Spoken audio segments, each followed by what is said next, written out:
নিশ্চিত থাকো তো এই ব্যাপারে, আমি কখনো ভালো টালো কাউকে বাসবো না। আরে এত শাসন আমার ভালো লাগে না মা। বাবাকে বলে দিও আমি বড় হয়েছি, আর ভালোবাসা নিয়ে কিসের এত শাসন? হ্যাঁ, সেটাই তো। তোর ভাই তো বড় হচ্ছে, তাই না? ভালোবাসা নিয়ে এত শাসন চলে? আমি তো মেয়ে নিয়ে পালাই যাব। ওই কি বলিস এইগুলো? মা, তোমার ছেলে তন্ময়ের সাথে থেকে এমন বেয়াদব হয়েছে, কোনদিন দেখবা চর খেয়ে জ্ঞান হারিয়ে পড়ে থাকবে। শোন দিদি, প্রেম ভালোবাসা হবে সেটা কি তুমি বাড়িতে বলবা নাকি? পাশের বাড়ির পূর্ণিকে আমার ভালো লাগে। তোমার চকলেট দিয়ে ওকে আমি ইমপ্রেস করি। আজকে চকলেট আনো নেই? বাজি তোকে। পূজা, যা ফ্রেশ হয়ে নে। রীতিকে পাঠিয়ে দিচ্ছি। প্রান্ত চল, তোর বাবাকে বলে দেবো সব তারা। প্রান্ত কথাটা বলে মায়ের সাথে চলে যায়। পূজা বিছানায় এসে ধপ করে শুয়ে পড়ল। চোখ বন্ধ করতে আজকে সারাদিনে কি কি করেছে তা ভাবতে শুরু করে, কিন্তু চোখের সামনে আবিরকেই বেশি দেখতে পায়। পূজা তাড়াতাড়ি বিছানা থেকে উঠে বসলো। হঠাৎ পূজার কানে এশারের আজান ভেসে আসে। পূজার এই আজান অনেক ভালো লাগে, কেন লাগে তা বুঝতে পারে না। আবির মসজিদের যে দিয়ে যায়, সে নামাজ পড়ে, মসজিদের দিকে এগিয়ে যেতে থাকে। সাথে অর্করাও আছে। অর্ক বলল, ভাই, একটা জিনিসও বোঝাও আমাকে। বল। তুমি মুসলিম শুধু নামে নও, সব কিছু তোমার ভিতরে মুসলমানের গুণাবলী আছে, কিন্তু তারপরও পূজাকে কিভাবে ভালোবাসলে? তোমার ভাবা দরকার সে হিন্দু, এটা কখনো যায় না ভাই। চুপ কর তো, নামাজ পড়তে যাচ্ছি। ওর প্রতি আকর্ষণ লজিকের বাহিরে। জানি এটা অনুচিত, তবুও কন্ট্রোলহীন। কি জানি ভাই কি হতে যাচ্ছে, তবে তোমাকে নিয়ে ভয় হয়। আমি একমাত্র আল্লাহকে ছাড়া ভয় করি না কাউকে। তাই এসব না ভেবে চল, নামাজ পড়ে বের হব। পূজার বাড়ির সামনে যেতে হবে তো। ওরা সবাই মসজিদের দিকে যেতে থাকে। এদিকে পূজা পায়চারি করতে থাকে রুমের ভিতরে। শ্রীকৃষ্ণের ছবির সামনে এসে দাঁড়ায়। ছবির সামনে দাঁড়িয়ে পূজা বলে, আমার এমন কেন হচ্ছে? কল্পনা, তুমি এসব কে, কাকে দেখছি? রক্ষা করো আমায়। পূজা আরো কিছু বলতে যাচ্ছিল, কিন্তু তখনই পেছন থেকে শুনতে পাই রীতির গলা। কি ব্যাপার রজকিনী, আমার চণ্ডীদাসের জন্য মন খারাপ নাকি? আর রীতিদি, তুমি কি সব বলছো? তোমার মনে যখন কিছু চলে তখন তুমি ঠাকুরের সামনে এসে দাঁড়াও। আপাতত জন্য কোনো কারণ খুঁজে পাচ্ছি না। তারপর আজকে কি হলো? কিছু না, যাও তো তুমি এখন। যাব, কিন্তু ওই ছেলের কি হলো? কি যেন নাম? আবির। বাহ, নামটাও মনে আছে দেখছি। ধুর, আজকে ছেলেটা ছেলেটা না আমার গাড়ির পিছু আসছিল। আমাকে কি বলে জানো? বলে কিনা রিপোর্ট লিখবে, ওর মন নাকি চুরি হয়েছে। বলেছি ডক্টর দেখাতে। হাসি লাগে না বলো রীতিদি? বাবা, জল তাহলে ভালোই গড়িয়েছে। কিসের জব? রীতিদি, তুমি একটু বেশি বুঝতে পারছো না? থাক, কিছু বলবো না। যা, ফ্রেশ হয়ে নে। রীতি কথাটা বলে সেখান থেকে চলে যায়। পূজা ফ্রেশ হয়ে হাতে কফির মগ নিয়ে ব্যালকনিতে আসলো। আকাশের দিকে তাকিয়ে আছে। কফির মগে চুমুক দেওয়ার জন্য নিচে তাকায় সে। ঠিক তখনই চোখ আটকে যায় নিচে, বাড়ির সামনে রাস্তার দিকে। একটা বাইক দাঁড়িয়ে আছে, বাইকের ওপর দুটো ছেলে বসা। দুটো ছেলেকেই পূজা চেনে। সামনে যে ছেলেটা বসে আছে সেটা হলো আবির। পূজা আবিরের দিকে তাকাতেই আবির বসা থেকে উঠে দাঁড়ালো, হাত উঁচু করে হাই দেয়। পূজা তাকিয়ে থাকে সেদিকে। আবির হাসলো। পূজা তাড়াতাড়ি ভেতরে চলে যায়। অর্ক আবিরকে বলে, ভাই, টিজারদের মতো বাড়ির সামনে এসে ঘোরাঘুরি করছি, লজ্জা শরম কি নেই নাকি? আমরা কি টিজার নাকি? আরে, প্রেম করার জন্য ছেলেদেরকে মাঝে মধ্যে একটু টিজার হতে হয়। মেয়ে তোমাকে পাত্তা দেয় না, অকারণে এসব ধান্দা বাদ দাও। ওই, তোকে কি করতে আনছি আমি? পূজা আমাকে ভালোবাসবে, বুঝলি? হু, অনেক বাসবে। পূজা আবার আসবে দেখিস। চলো এখান থেকে, ভয় করছে। যদি ওর বাবার লোকেরা দেখে কি হবে জানো তুমি? ওয়েট কর, কিছু হবে না। আবির বসে থাকে রাস্তার পাশে। পূজা দৌড়ে আসে তার টেবিলে। পড়ার টেবিলে কফির মগ রেখে সে হাঁপাতে থাকে। পূজা আবিরকে দেখে ভয় পেয়েছে। আবির এইখানে কেন? তবে কি রীতির কথা সত্য? আচ্ছা, ছেলেটা কি এখনো আছে? কেন এসেছে সে? উফ, চলে গেছে? বাবা জানতে পারলে কি যে খুব হবে। ধুর, আমি কেন টেনশন করছি? পূজা কথাগুলো ভাবতে ভাবতে ব্যালকনিতে আসলো। আবিরকে তখনও দাঁড়িয়ে থাকতে দেখে সেখানে। আবির ব্যালকনির দিকে তাকিয়েছিল। পূজাকে দেখেই অর্ককে বলল, ওই যে পূজা এসছে, দেখ, বলেছিলাম না আসবে। পূজা আর দাঁড়ালো না, সে ব্যালকনির পর্দা নামিয়ে চলে আসে রুমে। আবির নাস্তার মাঝখানে এসে নাচা শুরু করে। অর্ক অবাক হয়ে যায়। আবিরকে এভাবে এত খুশি হতে আগে কোনো দিন দেখেনি। কি সাংঘাতিক ব্যাপার! প্রিয় মানুষ ভুলেও মুচকে আসলে অপর মানুষের এত আনন্দ হয়, অর্ক আগে তা অনুভব করেনি। মেয়ে ভালোবাসে না, কিন্তু একবার তাকিয়েছে দেখে আবির এমন পাগলামি করছে। অর্ক নিজেই অবাক হয়ে গেছে। পূজা ভার্সিটিতে এসেছে আজ। পূজা ভার্সিটির ক্রাশ গার্ল, কিন্তু পূজাকে কেউ প্রপোজ করে না। দুটো কারণ, সে প্রজিত সাহেবের মেয়ে, আর প্রজিত সাহেব কতটা খারাপ স্বভাবের লোক তা শহরের প্রতিটা মানুষই জানে। আবার পূজা হলো হিন্দু, এই জন্য মুসলিম কোনো ছেলে তাকে প্রপোজ করার সাহস ও কারণ দেখায় না। পূজা ভার্সিটিতে আসছে। আবির তার লোকজন নিয়ে ভার্সিটির ভেতরে বসে আছে। কাব্য আবিরকে বলে, ভাই, পূজা আসছে। কোথায়? আরে ভার্সিটিতে এসেছে। আবির ব্রো, তাকাও ওইদিকে। আচ্ছা তোরা থাক, দেখি কথা বলে আসি। আরে ভাই, পূজার সাথে কথা বলতে দেখলে সমস্যা আছে। আবির কারো কথাই শোনে না। সে এগিয়ে যায় পূজার দিকে। পূজা হাঁটতে থাকে। আবির পাশে এসে হাঁটা শুরু করে। পূজা থামে, আবিরের দিকে তাকিয়ে বলে, কি সমস্যা, আপনি পাশে কেন হাঁটছেন? পিছু নিলে মেয়েরা বেয়াদব বলে, তবে যে ছেলের সাহস নেই তারাই পিছু নেয়। আমার অনেক সাহস তো, তাই পাশে এসে হাঁটছি। এটার জন্য এত অনুমতির কি আছে? ভার্সিটি না আমার? অনেক সাহস আপনার, এই জন্যই বাড়ির সামনে যে দাঁড়িয়ে থাকেন। এটা যে বিরক্তিকর তা কি জানেন না আপনি? এটা যে অনেক সাহসের কাজ সেটাও কি তুমি জানো? জানার কোনো দরকারও নেই। আজ তন্ময় আসেনি, এই জন্য এতক্ষণে কথা বলতে পারছেন আপনি। এবার কেটে পড়েন। বললাম না ভার্সিটি আমার। কি চান আপনি? চাই একটা যুদ্ধ, যে যুদ্ধের নাম হবে ভালোবাসা। সেই যুদ্ধে জিততে পারলে পুরস্কার হিসেবে দেওয়া হবে তোমাকে। আর আমি তো প্রেম যুদ্ধে জিতেই আছি, শুধু অফিসিয়ালি পুরস্কারটা এখনো পাওয়া হয়নি। ফালতু কথা শোনার সময় নেই আমার। পূজা কথাটা বলে চলে যেতে থাকে। আবির স্থির হয়ে দাঁড়িয়ে থাকে। অর্করা সবাই এসে দাঁড়ায় পাশে। আবির নিচ থেকেই বলে, একটু তো বাধা আসবেই, তবে আমি পূজাকে আমার করে নেবই। তার জন্য যদি পূজাকে মুসলিম হতে হয় সেটাও করাবো। কিন্তু তুমি ভুল করতে যাচ্ছ ভাই। তুমি কি ধর্ম ছাড়তে পারবা? মানে আমি কেন ধর্ম ছাড়বো? হাস্যকর লাগছে ভাই। শোনো, তুমি ভালোবাসো পূজাকে, মেনে নিলাম। পূজা যদি বলে ওর জন্য তুমি ধর্ম ত্যাগ করে তার ধর্ম গ্রহণ করো, তুমি কি করবে?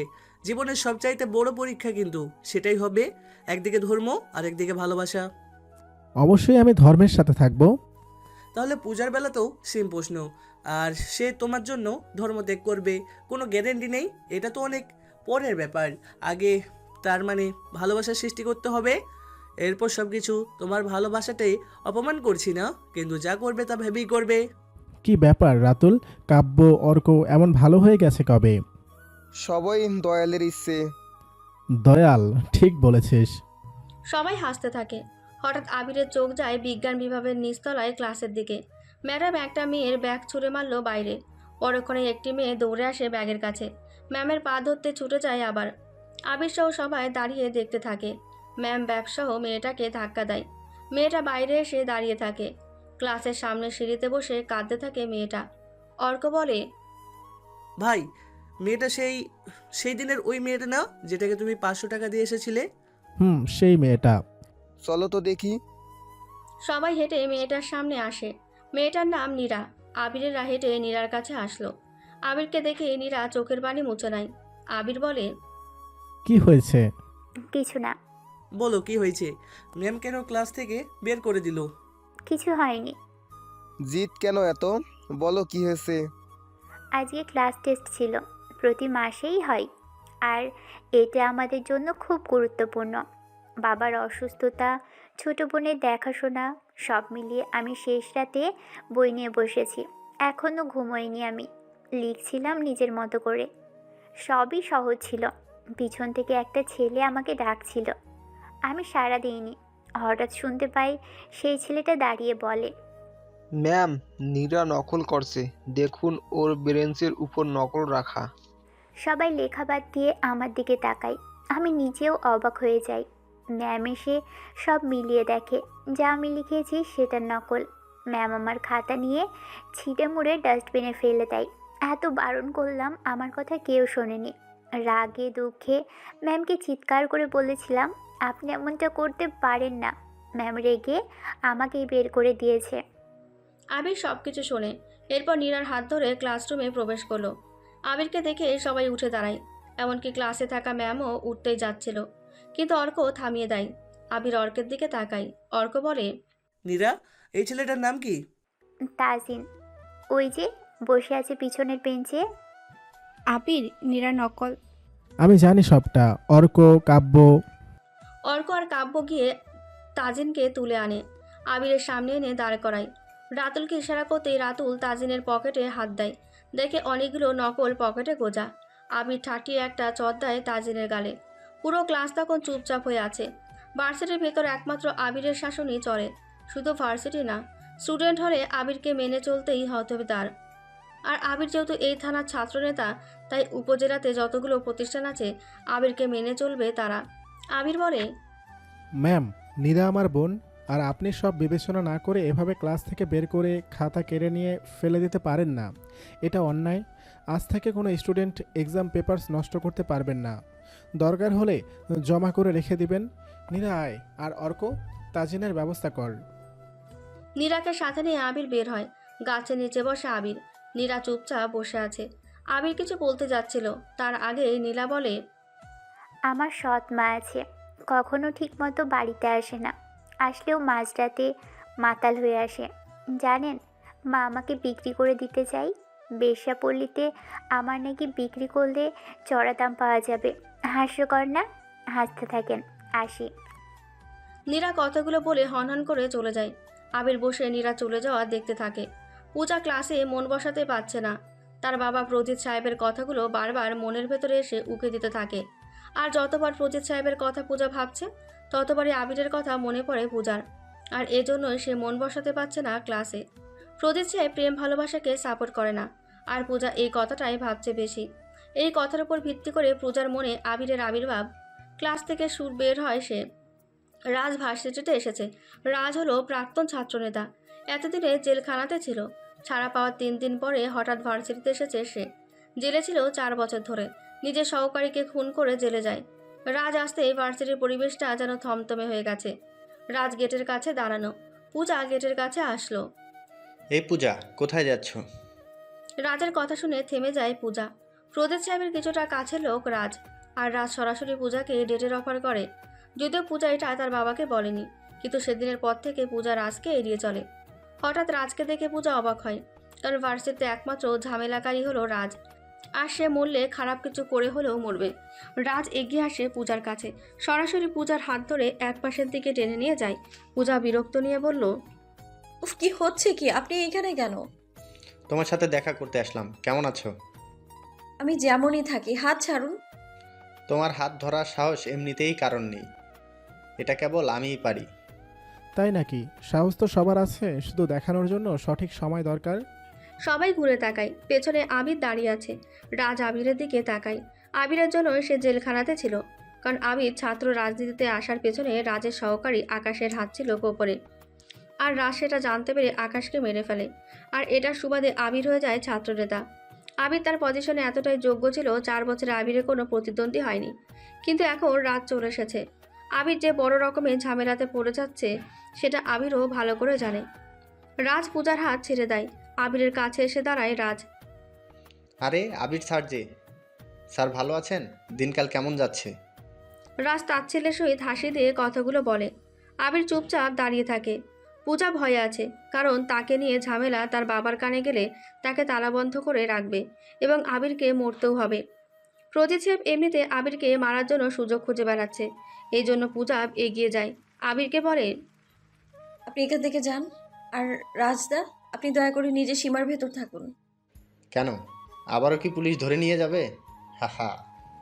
লিসেন এভরিওয়ান, রাজ এবার ছক্কা মারতে এসেছে, এক বলে আউট হতে নয়। মাথায় আছে রাজনীতি, আর বুকে আছে পূজাকে কাছে পাওয়ার বাসনা। দুটোর একটা তো আমি জোর করে হলেও ছিনিয়ে নিব, বাকিটা এমনিতেই হবে। রাজ, তোকে বারণ করছি, পূজার দিকে বাজে নজর দিবি না। বাহ, সরাসরি আমাকে তুই করে বলছিস, ওকে ভালো লাগছে। আবির সাহেব, আপনাকে না আমি এখান থেকে যেতে বলেছি, আপনি যাবেন কিনা বলেন? পূজা বেশ জোর গলাতে এই কথাটা বলল। আবির রাজের দিকে এক পলক তাকিয়ে সেখান থেকে ঘুরে চলে যাওয়ার জন্য পা বাড়ায়। কয়েক পা এগিয়ে আসতেই পেছন থেকে সে শুনতে পায়, মানে রাজ বলে ওঠে, হুম হুম, কিছু তো একটা দেখছি আমি। কিরে পূজা, আবিরের সাথে কতদিন চলে? সে কি বেশি সার্ভিস দেয়? আমি কি কম দিতাম? আমার কথায় রাজি হলে না? আবিরের জন্য পাগল। বাহ! এই আবির, পূজাকে কি বলে পটালি? বিছানাতে খেলাধুলা? আবির ঘুরে কোমর থেকে পিস্তল বের করে বলে। তোকে আমি পুরো কথা শেষ করতে পারেনি আবির। আবিরের লোকেরা এসে আবিরকে শক্ত করে জড়িয়ে ধরে আটকে রাখে। পূজা আবিরের দিকে তাকায়। আবিরের চোখ রাগে লাল হয়ে গেছে, কিন্তু এই রাগের মানে পূজা অন্য কিছু বোঝে। মানে রাগ রাজের ওপর হলেও পূজা সেই রাগের কারণ খুঁজতে গিয়ে অবাক হয়। আবির বলে, নিজেকে নিজের লিমিটের ভিতরে রাখবি, বুঝেছিস? পূজা কেন, ভার্সিটির কোনো মেয়ে অথবা অত্র উপজেলাতে কোনো মেয়ে স্টুডেন্টের দিকে তুই খারাপ নজর দিলেও তোকে আমি মেরে ফেলবো, বুঝেছিস? আর পূজার দিক থেকে নিজেকে দূরে রাখার চেষ্টা করিস। পূজা যেমন আকাশের চাঁদ, আমি তেমন রাত। চাঁদকে মানায় কেবল রাতের আকাশেই।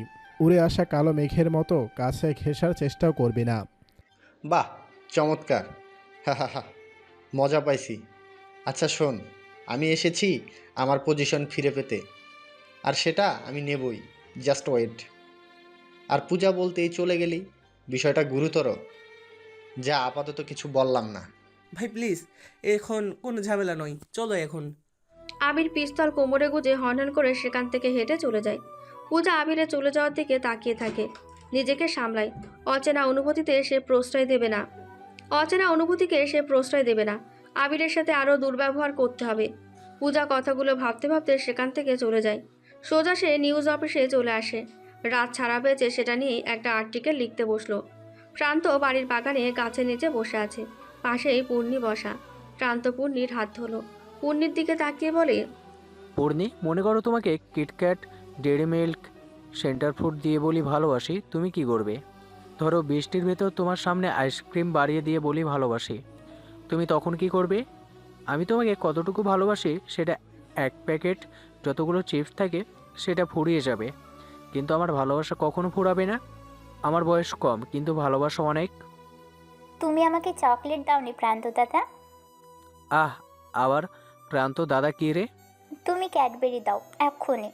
ধ্যাত, বললাম যদি কখনো ক্যাডবেরি দিয়ে বলি ভালোবাসি, কোথায় কল্পনা করবি তা না, ক্যাডবেরি যাওয়া শুরু করেছিস। যা বাড়ি যা, তোকে ভালোবাসা।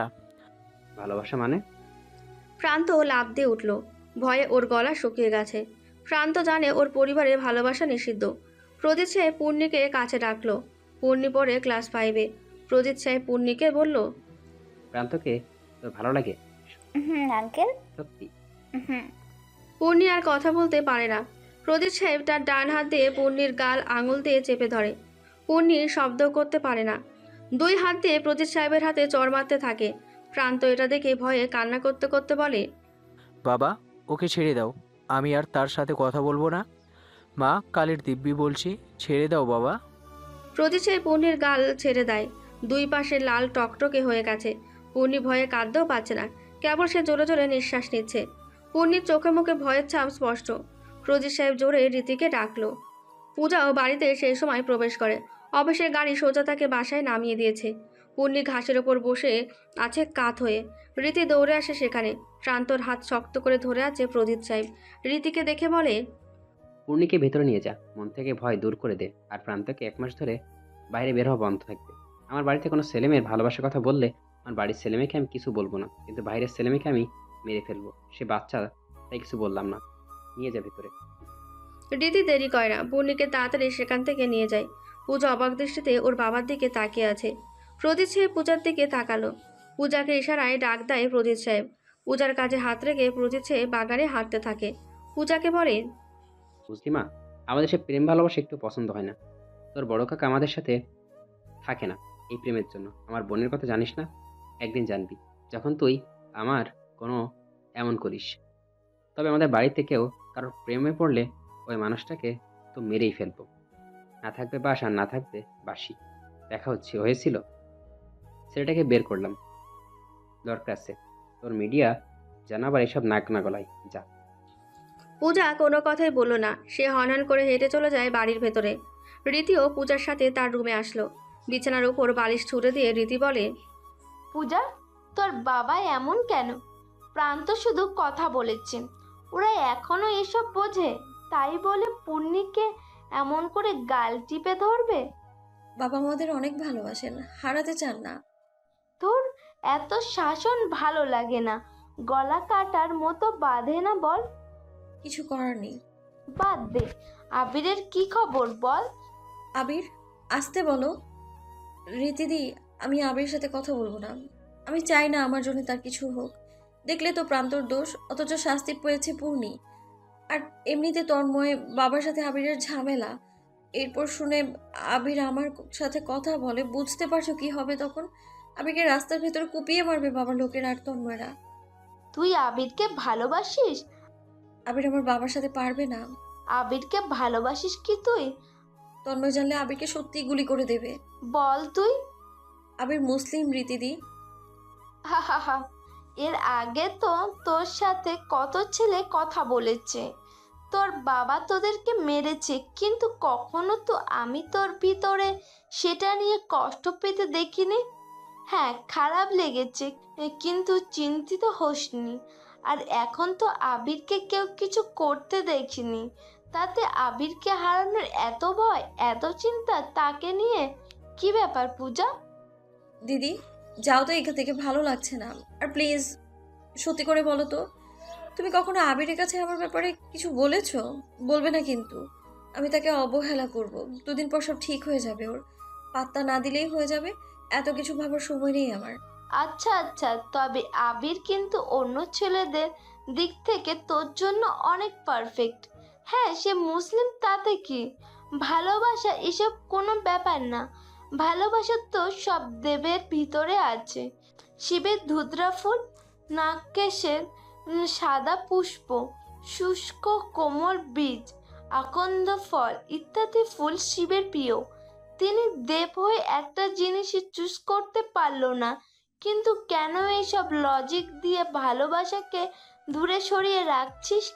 পূজা কোনো কথাই বলল না, তবে মনে মনে আবিরকে এড়িয়ে চলার সম্পূর্ণ সিদ্ধান্ত নিয়ে ফেলেছে। আবিরকে অবহেলা করবে, কোনো প্রকার পাত্তা দেবে না। আবির ক্লাবে বসে আছে, আবিরের লোকজনও বসে আছে সেখানে। আবিরের চোখে মুখে রাগ আর বিরক্তিকর স্বভাব স্পষ্ট। পূজার কথা মনে পড়ছে ওর, বিশেষ করে পূজাকে নিয়ে রাজের বলা কথাগুলো মাথা থেকে সরাতেই পারছে না। আরও রাগ জমা হচ্ছে। অর্ক বলল, ভাই, বড় রকমের ঝামেলা হতে যাচ্ছে। রাজের ক্ষমতার জন্য রাজনৈতিক ঝামেলা, তারপর তোমার প্রেমের ঝামেলা, দুটোতেই ভালো মতো ভাসবে। একটা স্ক্রিপ্ট করা দরকার। চুপ কর অর্ক, রাজকে তো দেখে নেব। পূজাকে আমার চাই, যেভাবেই হোক না কেন পূজাকে আমার করে নেবই। কিছু বলার নেই আর, যা খুশি করো। তবে ভেবো না আমরা নেই, তোমার জন্য মরতেও পারবো ভাই। থাক, পূজার সাথে দেখা করে আসি। আবির কথাটা বলে ক্লাব থেকে বাইরে বের হলো। বাইকে করে মেন রোডে আসে। বাইকের স্পিড তোলার জন্য গিয়ারে চাপ দিতেই যাচ্ছিল, হঠাৎ রাস্তার পাশে ফার্মেসির দোকানে চোখ আটকে যায়। আবির রাস্তার পাশে বাইক রাখলো। নীরা রাস্তার অপোজিট পাশে। নীরা ওষুধ নিতে আসছে। এই ওষুধগুলো দেন তো চাচা। লাস্ট 1 মাসে 10,000 টাকা বাকি, ঔষধ নিয়ে গেছিস, টাকা আছে আজ? না, আজকে দেন, আমি টিউশনের টাকা তুলে শোধ করে দিব। সে তো প্রতিবারই শুনি। যা বাড়ি যা, কোনো ঔষধ নেই। প্লিজ চাচা দেন, আপার অবস্থা খারাপ। যা ভাগ এখান থেকে। একটা জোয়ান মা পাইছিস, বাগিগিরি করে বেড়ায়। তোর মায়ের মতো হো, দেখবি মেলা টাকা পাবি। আমার কাছে আসিস, বাকি টাকা শোধ হবে, আরও টাকা দেব। রাতে আসবি, বুঝলি? কুত্তার বাচ্চা, কাছে আসিস, তোকে কেটে রেখে দিব। ওই মেয়ে আমাকে শাসিয়েছিস তো?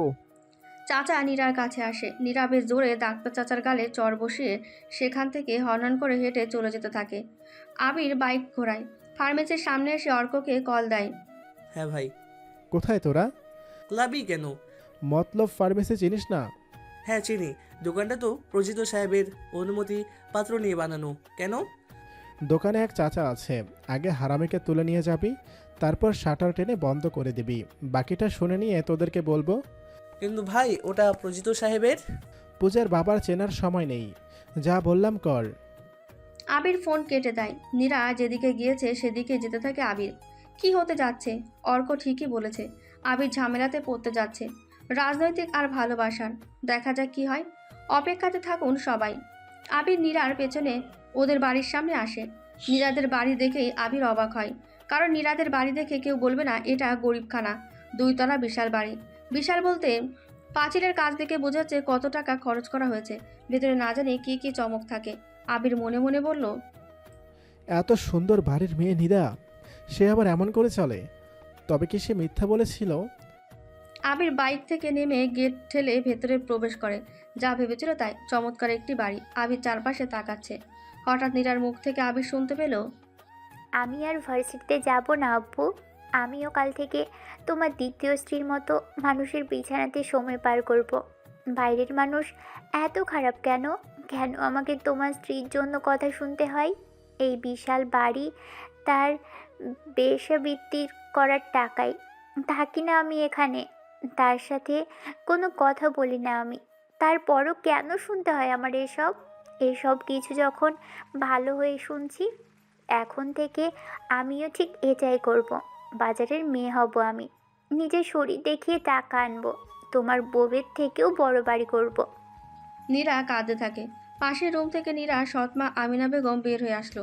নীরার চুল জোরে টেনে ধরে বলে, মা, তোর গলার জোর এত বাড়ছে কেন? 2 টাকা ইনকাম করার মুরদ নাই, আবার জোর গলায় কথা বলিস? খা, কয়দিন পর ধরবি একটা এখন আমার কথা তুলিস না। আমি না, ওরে ছেড়ে দাও। তুমি কেন এমন করো ওর সাথে? চুপ কর হারামি। টাকার লোভ দেখিয়ে বিয়ে করছিলি, বলেছিলি রানীর মতো করে ডাকবি। শালা, আমার জন্য খেতে পারিস, এখন মেয়ের জন্য দরদ উঠছে। আমিনা বেগম নীরাকে জোরে ধাক্কা দেয়। নীরা দরজার কাছে গিয়ে পড়ে। দরজার কাছে আসতেই বাইরে চোখ যায় ওর। আবির উঠোনে দাঁড়িয়ে আছে। নীরা আবিরকে দেখেই অবাক হলো। তাড়াতাড়ি বাইরে আসে নীরা। আবির নীরার দিকে তাকিয়ে বলল, আমার মায়ের একটাই ছেলে আমি। আজ থেকে তুই আমার বোন। কোনো সমস্যা হলে সরাসরি আমাকে বলবি, আমি তোর ভাই, বুঝেছিস? নীরা মাথা নিচু করে থাকে। আবির মানিব্যাগ বের করে কিছু টাকা নীরার হাতে গুজে দিয়ে বলে, ফার্মেসির টাকা শোধ করে দিবি, আর আব্বুর জন্য ওষুধ নিবি। আমি আছি না, তোর এত চিন্তা কিসের? ভাবিস না, দয়া করছি। চাকরি করার পর আমাকে রেস্টুরেন্টে ট্রিট দিলেই হবে। যা, মন দিয়ে পড়াশোনা করবি। আবির কথাগুলো বলে সেখান থেকে চলে আসে। পূজার সাথে দেখা করতে যাচ্ছিল, কিন্তু আজাদ দেওয়াতে সে আবার ক্লাবের দিকে ফিরে আসে। ক্লাবে এসে দেখে অর্করা ডাক্তারকে তুলে এনেছে। আবির হকি স্টিক নিয়ে ডাক্তারের সামনে আসলো।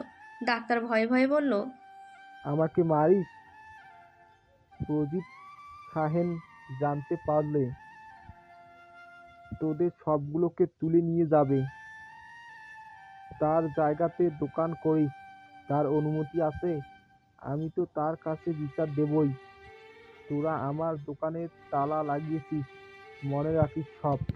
তোর দোকান আর তোর প্রজিত সাহেবকে দুটোর থোর থেকে পিছনে গুজে দেবে। রাতুল, ওই শোন, চাবি ক্লাবে আছে। 1 মাস তোর ফার্মেসি বন্ধ। যা, তোর প্রজিত সাহেবকে যে বলবি ছাত্রনেতা আবির তোর দোকান বন্ধ করে দিয়েছে। যা এখান থেকে।